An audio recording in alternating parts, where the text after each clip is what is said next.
Yun, what's up mga idol? May gagawin tayo. So, dinalahan tayo kanina. So, iniwan po ito. So, dahil nag-busy ako kanina at ayun, iniwan nga ito mga idol at sinik ko ngayon. Ito ang problema niya. So, ito yung dati niyang battery ni sir. So, wala na. Sira na rin yung battery. At nilagyan ko ng original battery. So, ganito na lang siya. So, nag-send si sir ng video sa akin na nagpapatay-patay siya. Nagbi-blink-blink lang.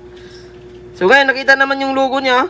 So, tinistingan ko ng bagong battery. Original battery. So, sa kanya kasi, ayun o. So, kinonvert sa Oppo. So, pwede naman ito kasi lang putol siya. So, may tama rin yung battery. So, nilagyan natin ng battery. Ganito lang. So, paano ba ito gawin? Ayan, nagbi-blink lang mga idol. So, wala po ito sa power switch kasi kahit iangat natin ang motherboard. Ayan, oh. So, dapat magcha-charge pa rin yan kung sira ang switch. Kangat na yung board. So, ganun pa rin. Blink lang siya ng ganyan. Hindi makita ang charging indicator. So, sa mga hindi nakakalam kung paano ito gawin, ayan, panoorin yung full video repair. So, ang model nito ay Redmi MI9. So, ayan, ito yung battery niya mga idol. Original lang ito, BN54. So, chinarge natin, wala makitang indicator. At kapag i-open naman natin ito, blink lang din na makikita. So, ayan, malalaman natin kapag switch. Pag isalpak natin yan, dapat mag-automatic on. Hindi na natin pindutin ang switch. So, ito, pindutin natin yung switch, mag-open yan. Kaso lang, mag-blink lang din siya. So, may nakalagay plus sa baba na ano. Ayan, nag-blink na siya. So, i-charge natin. Ito yung nakalagay niya, oh. Blue success yata to. Oh, tama nga, blue success. Ayan, oh. Yan, blue success. Tapos nagpapatay-patay. So, ayan, simple lang to mga idol. Sa mga hindi nakakalam, ito yung tricks na gagawin natin. Ayan, tanggalin natin yung motherboard. So, tanggalin natin ito. Mga camera, kasi hardware problem ito. Initan natin yung board. Pwedeng masira ang camera kapag ininitan natin na hindi natin yung tanggalin. Nandito ang madalas ng sira mga idol. Sa mga hindi nakakalam. So, ang kailangan natin, baklasin natin. So, marami na tayong video nito. Pero ang alam ko yung iba, hindi pa rin ito napapanood, kaya ito yung tricks. Tuturo natin. So, remove natin gamit din ng flux mga idol. So, anti-flux po ang gamit natin ha. So, 350 heat temperature. So, taasan natin kasi shade ito, makapal, malaki. 379. So, yung air natin ay nasa 48 lang. Steady sa 48. So, gamit ka ng ito, tweezer. Wag na wag kang gagawa nito na wala kang gamit ha. Wala kang tweezer, wala kang hot air, wala kang flux. Kasi hindi ito basta-basta matanggal. So masugay, dalhin nyo sa malapit na pagawaan. Or kung desidido kayong pagawa sa amin, mag-PM lang kayo. So fixed while you wait ito.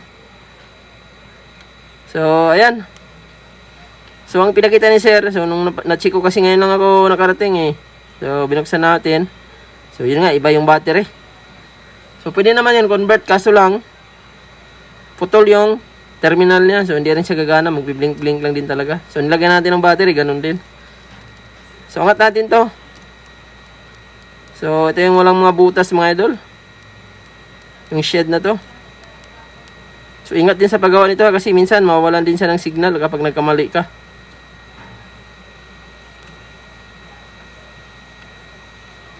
Hindi basta-basta mag-angat nito.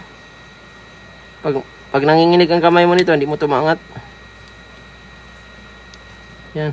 So, dandahan lang. So, kailangan walang madalang mga pyesa. May mga maliit na pyesa yan. So, meron niyang resistor na maliit mga idol. Yan o. So, itatanggalin lang natin ito. Yan. So, dalawa to magkatabi. So, remove lang natin yan. Short kasi yan mga idol. Kaya kailangan yan remove. So, either isa lang naman ang i-remove dito. Pero dalawa na lang i-remove natin. Kasi pwedeng mag-short ulit ito. So, nag-apply ulit tayo ng flux. So, dalawa yan. Yan. Kita nyo mga idol, yan. Isa. Ito yung isa. Nilagay ko na dito sa shed. Napakalit lang yan. Kapag mahina ang mata mo yan, hindi mo yan makita. So, hindi na tayo gumamit ng microscope pala ha. Ayan o. Ito yung dalawa na yan. So, yung magkatabi na. So, next step, ibalik lang din natin to. So, tested dito. Marami na tayong nagawa nitong mga ganitong mga video mga idol sa mga hindi nakakalam. So, ibalik lang din natin para kumpleto pa rin siya. Although may nabawas man na dalawa kasi short yan. Kasi kung palitan din natin yan, pwedeng mag-short ulit yan. So mas okay, remove lang.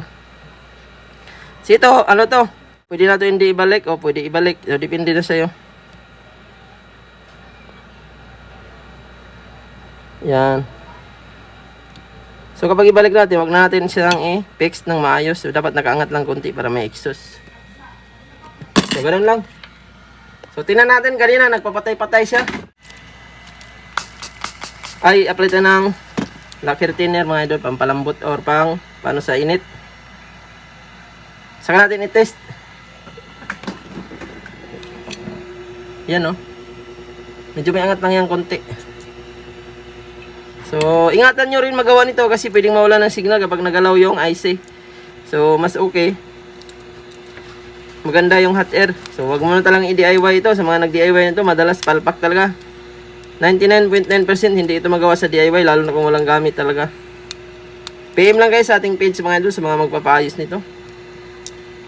Sa mga malalayo naman, pwede kayong LBC, GNT, or any courier via deliver. At kapag malalapit, pwede kayong palalamove, pwede kayong mag-walk-in, makuha kaagad. So, ang model nito ay Redmi 9 or 9 Prime, parehas lang yan sila ng or Redmi Note 9, halos pare-parehas lang sila ng solusyon. So, testing na natin.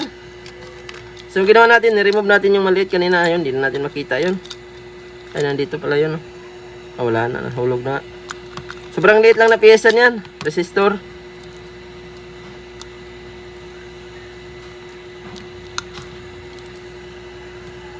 Thermal resistor ang tawag doon.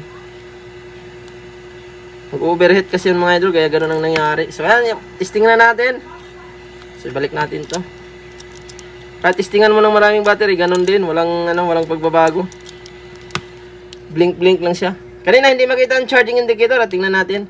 Ngayon. So natanggal na natin yung dalawang maliliit. Ayun mga idol oh. So may blue success pa rin siya, pero makikita na natin yung charging indicator niyan. Ayun mga idol oh, tested. So mag-open na to. Kanina wala talaga yan, kapag i-open natin magpatay-patay lang din siya. Puro lang siya, puro blink lang ng Redmi. Yan, kung nakakuha kayo ng idea sa tutorial natin, pwede nyo i-follow ang ating page, pwede nyo i-subscribe ang ating YouTube channel para lagi kayong updated sa mga about video na ina-upload natin. So yan, may tumatawag palagi. So, bilisan na lang natin to mga idol. So, tuloy-tuloy kasi ang gawa natin. Hindi natin pwedeng putulin. Para tuloy-tuloy din, dire-diretso tayo. So, antayin natin ha. Ayun, magtuloy sa mino. Ayan, nakita na nga natin ito. So, kanina pag-open pa lang natin, blink na. Pag i-charge natin, blink pa rin. Walang charging indicator. At ngayon mga idol, oh, tested oh. Sa full. So, ready to pick up na to. So, iniwan po ito ni sir. Nakamotor siya. Sabi nung, ayan. Tested na mga idol, okay lahat. Back to normal na to. Pati camera na to, walang maging issue. Ayan. Ayan. Okay na. So, hanggang dito lang ating video. Sana nakakuha kayo ng idea at paki-follow ng ating page. Maraming salamat sa panonood.